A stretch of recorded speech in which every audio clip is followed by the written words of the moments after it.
Hi everybody and welcome to Heel Heat. My name is George Coles, and on this episode we're doing a top 10. Topic of the top 10, top 10 animal-based gimmicks for wrestlers. For this list, we're going to go by wrestlers who at least had an animal as their nickname, and it has to be a specific animal. So wrestlers like the Animal Batista or George the Animal Steele don't count because their animals weren't specified. On the same token, guys like the American Dragon Bryan Danielson or Ricky the Dragon Steamboat are also not considered because their animals are mythic. For this, it's got to be a real animal, has to be part of their gimmick or part of their nickname, and an intrinsical part of their presentation. With that being said, we're starting off with the number 10, the Big Cat Ernie Ladd. Ernie Ladd was a trailblazer and pioneer in both football and pro wrestling. One of the big draws of the 70s, one of the big stars of the late 60s, early 70s, even into the later 70s. A guy who really helped to break down a lot of barriers and really helped blaze the trail all the way through pro wrestling. One of the toughest wrestlers of his generation, an absolute amazing promo guy,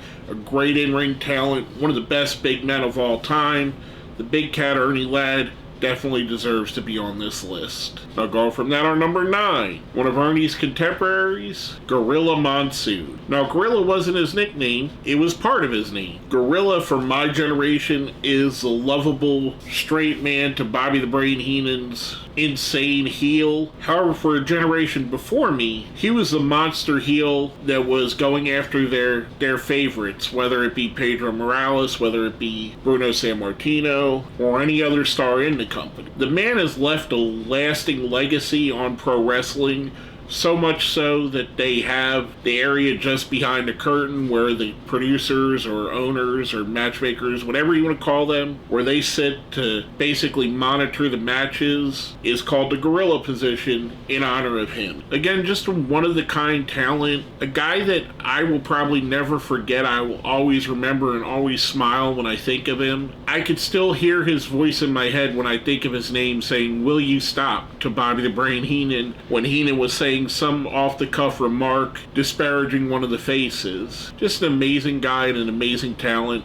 definitely deserving of the list. Now going from that, our number 8, the Junkyard Dog. This is another one that has a lot of nostalgia for me. Junkyard Dog was one of my favorite wrestlers growing up as a kid, and I've said it before on these. When I would watch the WWF programming of the time, Hulk Hogan wasn't my guy. It was other people. It was Piper. I loved Piper. I didn't understand that he was a bad guy, and then he did turn face. I loved JYD. I loved the Junkyard Dog. When I would play with my LJN figures, and if you're my generation or you're a figure collector, you know what they are. The World Championship would go between the Junkyard Dog, Macho Man Randy Savage, Roddy Piper, and mixed in there sometimes you would get Jimmy Superfly Snuka and Ricky the Dragon Steamboat at times, just because these were the guys that I found entertaining. Yeah, I definitely had the Hulk Hogan toy every kid had. You had to have Hulk Hogan. That's how you got the championship belt, if for nothing else. Just an amazing talent who really set the wrestling world on fire, starting off in Mid-South Wrestling, became arguably their biggest star they ever had there.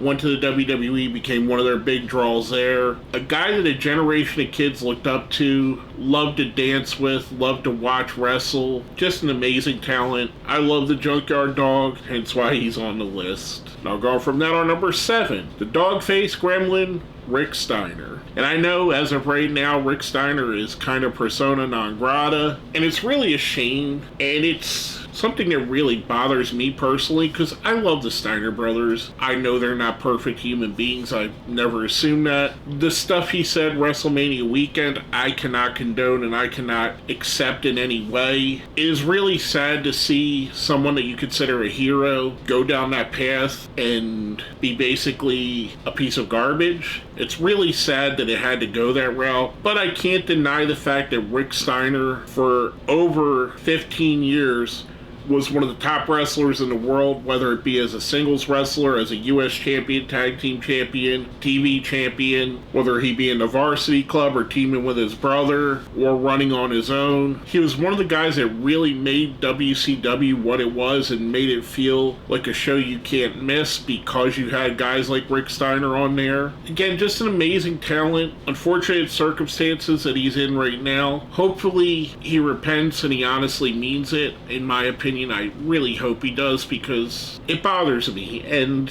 I know there's a lot of people that are on different ends of the spectrum on this, but I think you should, even if you don't agree with someone's personal choices, at least give them the personal respect to be decent to them as human beings. That's just my opinion. Now, going from that, our number 6, and this one's probably going to be a little bit more uplifting, Tiger Mask. Now, I've mentioned in videos before how influential I believe Tiger Mask is on the world of pro wrestling, and how what he did in the early 80s has influenced everything that's came after that. The style of wrestling now is so derivative of what he did, and I don't mean that in a bad way. He blazed a trail through pro wrestling, combining Japanese strong style, for lack of a better term, with Mexican lucha libre, adding in elements of American psychology, and basically help create a fast-paced, highly talented, highly athletic style that's still the predominant style to this day.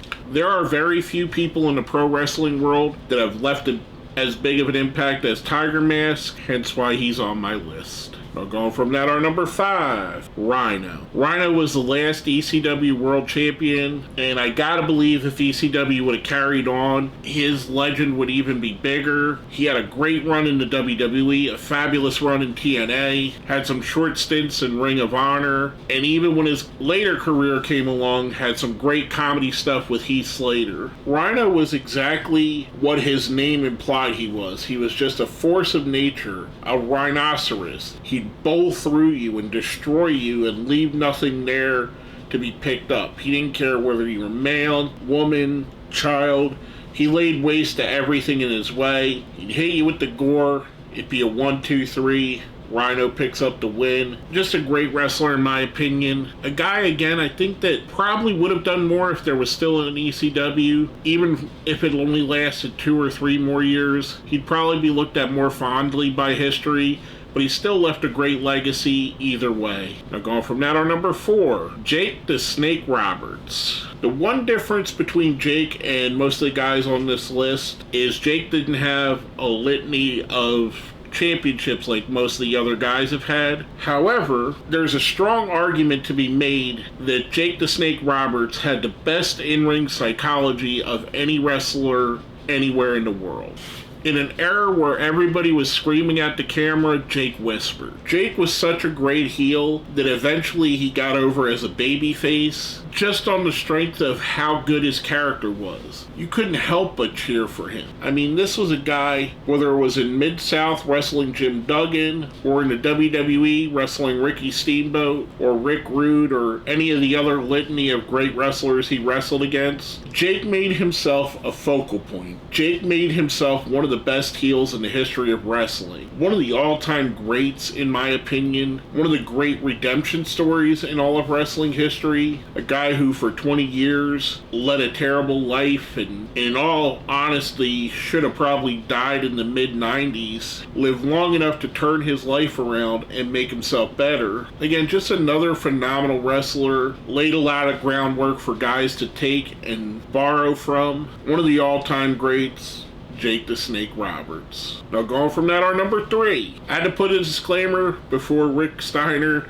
I gotta put a disclaimer before this guy as well. The Rabid Wolverine, Chris Benoit. And yes, I say this every time his name comes up. I do want to make sure it is out there. That way, if this is the first time you've seen one of my videos, you understand where I stand. What happened at the end of Chris Benoit's life was terrible. He is a piece of garbage to the highest degree. Taking the life of your wife and child is probably one of the worst things you could do in this universe, and it's really depressing. Chris Benoit, at the time he was alive, was one of my favorite wrestlers. And I know for a fact that most people that watched wrestling during that era, he was one of their favorite wrestlers too. The guy was absolutely tremendous in the ring. There is less than 10 people in the history of pro wrestling that are better between the ropes than Chris Benoit was. An absolute machine of a man that put on wrestling clinics at a breakneck speed, rocked up championships everywhere he went, had one of the great moments in WrestleMania history with him and Eddie Guerrero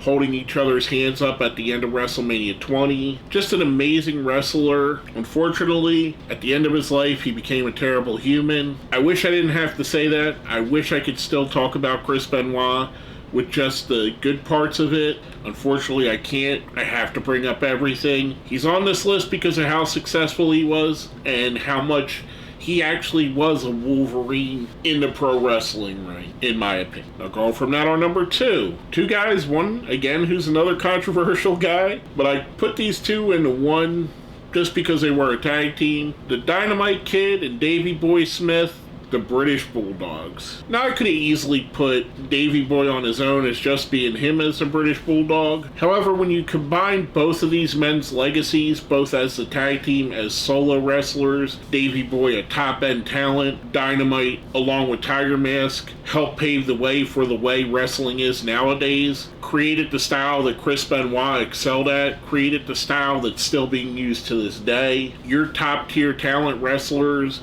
like your AJ Styles, your Seth Rollins, your Kenny Omegas, even to lesser extents, guys like Cody Rhodes, Roman Reigns, all owe something to the Dynamite Kid. And Davey Boy as well. Two of the great wrestlers of all time, one of the greatest WWE tag teams of all time. Again, two amazing talents, hence why they're on this list. Their nickname fit them very well because they wrestled like two bulldogs in a fighting pit, trying to fight over the last bone. Just a fantastic team.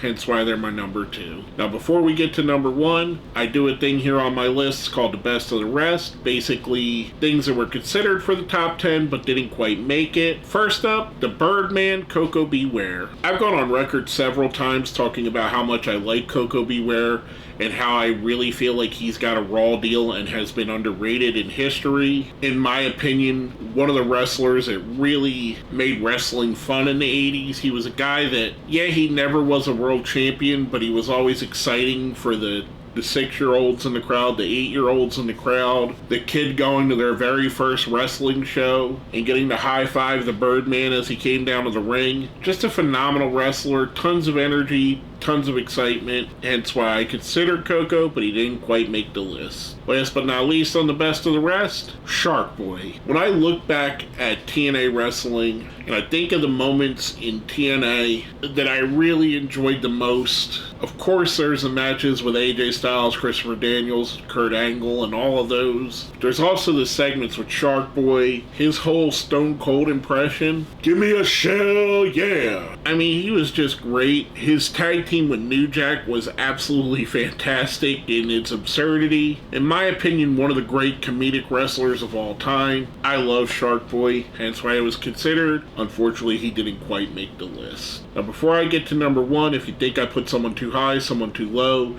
left someone off the list altogether, let me know right there in the comments. While you're there, smash that like button, share the video, subscribe if you haven't, and if you want to become a member, smash that button that says join right there. It definitely helps out the channel. With that being said, our number 1 animal-themed pro wrestler, the Viper, Randy Orton. JBL said it best when talking about Randy Orton. If you wanted to create the perfect wrestler from the ground up, you would create Randy Orton. Randy had a run on the top of the WWE that's as impressive, if not more impressive, than anybody there's ever been. Only a few guys have had the longevity, the time on the top, the credibility, the championships, I mean, he's in there, when you talk about the most championships, he's up there with John Cena, Ric Flair, Triple H, and that rarefied air. And every time he got it, it was totally believable. You didn't think they were just gifting Randy a championship. He got it because he was one of the best wrestlers in the world. Randy, to me, is absolutely legendary in every aspect of it. Whether you talk about his promos, whether you talk about his in-ring capability, his finisher, which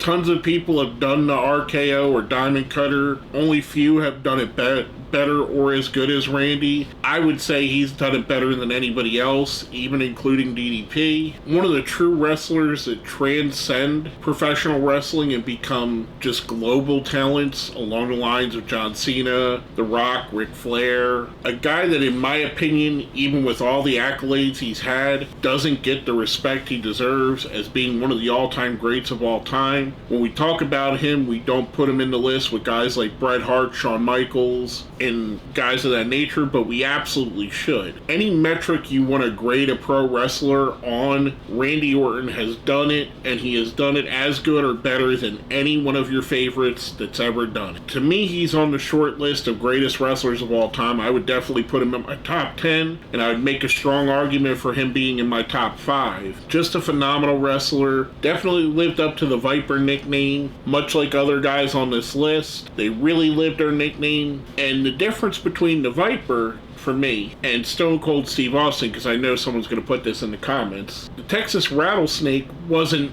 Stone Cold's main gimmick or main character. His main character was being Stone Cold Steve Austin. It was a secondary nickname. That's why he was left off my list. Now that I said that, you guys understand. I figured the snake comparisons, people would talk about it, so I had to give my explanation there. Again, Randy Orton, the perfect wrestler. With all that being said, again, if you think I left someone off the list, put someone too high, too low, hit me up down in the comments. My name is George Coles, and this has been another Heel Heat Top 10.